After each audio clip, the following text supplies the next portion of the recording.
Kalyan hyper മാർക്കറ്റിലെ എല്ലാ branded പ്രൊഡക്ട്സിനും നല്ല വില കുറവാ. അതിനിപ്പോ സീസൺ ആണെന്നോ വീക്കെൻഡ് ആണെന്നോ നിർബന്ധമില്ല. പിന്നെ ഇത് പിഷ്കല്ല, ഇതിന്റെ പേരാണ് സേവിങ്സ്. ബ്രില്യന്റ്. അതാണ് ചായ കുടിക്കും. വില ശരിക്കും കുറവാണ്. അതാണ് കല്യാൺ ഹൈപ്പർ മാർക്കറ്റിന്റെയും കല്യാൺ എക്സ്പ്രസ് മാർട്ടിന്റെയും ഗ്യാരണ്ടി. കോടികൾ മുടക്കി നിർമ്മാണം പൂർത്തിയാക്കിയ ഓപ്പൺ ഓഡിറ്റോറിയത്തിന് മുന്നിൽ മരണക്കെണിയൊരുക്കി തകർന്നു വീഴാറായ കിണർ. വള്ളത്തോൾ നഗർ ഗ്രാമപഞ്ചായത്തിലെ ചെറുതുരുത്തി ടൗണിലുള്ള ഓപ്പൺ ഓഡിറ്റോറിയത്തിന് മുൻവശത്തെ കിണറാണ് ചുറ്റുഭാഗവും തകർന്നിട്ടുള്ളത്. പരിസരത്തെ ഓഡിറ്റോറിയത്തിൽ നിരവധി പൊതുപരിപാടികൾ നടക്കുന്ന സ്ഥലമാണ്. പരിസരത്തെ ഹോൾസെയിൽ വ്യാപാര കേന്ദ്രങ്ങളിൽ പുലർച്ചെയോടെ നൂറുകണക്കിന് വ്യാപാരികളും എത്തും. അധികാരികളാകട്ടെ തകർന്ന ഭാഗങ്ങൾ പൊതുജനങ്ങൾ കാണാതിരിക്കാൻ ചാക്കുകൾ കൊണ്ട് മൂടി വെച്ചിരിക്കുകയാണ്. കാലവർഷം ശക്തമാവുന്നതോടെ കിണറും പരിസരവും തകർന്നു വീഴാവുന്ന അവസ്ഥയാണ്.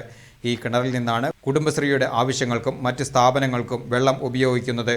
ദുരന്തങ്ങൾക്ക് കാത്തുനിൽക്കാതെ അധികാരികൾ ശക്തമായ നടപടികൾ സ്വീകരിക്കണമെന്ന് പൊതുപ്രവർത്തകനായ PT തമ്പിമണി ആവശ്യപ്പെട്ടു.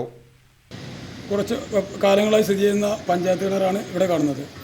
അടുത്ത കാലത്തായി ഇവിടെ കട്ട വിരിക്കുകയും ബലപ്പെടുത്തുകയും എല്ലാം ചെയ്ത് വലിയ എമൗണ്ട് ചിലവാക്കി പ്രവർത്തനം നടത്തിയതാണ്. എന്നാൽ കിണറിൻ്റെ ചുറ്റുപാട് ഇടിഞ്ഞ് വലിയ അപകടമുണ്ടാകുന്ന തരത്തിലാണ് ഇപ്പോൾ നിലനിൽക്കുന്നത്. ഈ തൊട്ടടുത്ത കടക്കാരും ഇതിന് മുകളിൽ പ്രവർത്തിക്കുന്ന കുടുംബശ്രീ ജനകീയ ഹോട്ടലും ഇതിൽ കിണറ്റിലെ വെള്ളമാണ് ഉപയോഗിക്കുന്നത്. ഇപ്പോൾ നാലുപുറം ഇടിഞ്ഞ് വൃത്തികേടായ രീതിയിലും ഇതിൽ മാലിന്യം ജലം ഒഴുകി കിണറ്റിലേക്ക് ഒഴുകിയെത്തുന്ന ഒരു അതീവ ഗുരുതര അവസ്ഥയിലാണുള്ളത്. ബന്ധപ്പെട്ടവരോട് ഇവിടുത്തെ വ്യാപാരികൾ പരാതി പറഞ്ഞിട്ടും പഞ്ചായത്ത് അധികൃതർ വേണ്ട നടപടി സ്വീകരിച്ചില്ല എന്ന പരാതിയുമുണ്ട്. വലിയ അപകടം. നൂറുകണക്കിന് ആളുകൾ വന്നു പോകുന്ന പച്ചക്കറി ഹോൾസെയിൽ കട, അതുപോലെ തന്നെ മറ്റു വ്യാപാര സ്ഥാപനങ്ങളും ഈ സ്റ്റേജ് പല ദിവസങ്ങളിലും വലിയ സമ്മേളനങ്ങളും പരിപാടികളും നടക്കുന്നതാണ് പഞ്ചായത്ത് സ്റ്റേജ്. അത് വലിയ അപകടവും ജീവഹാനി വരെ സംഭവിക്കാനുള്ള സാധ്യതയുണ്ട്. എന്നിട്ടും ഇതിനെ ഗൗരവമായി കാണാത്ത പഞ്ചായത്ത് അധികൃതരുടെ നടപടിയിൽ ശക്തമായ പ്രതിഷേധമുണ്ട്.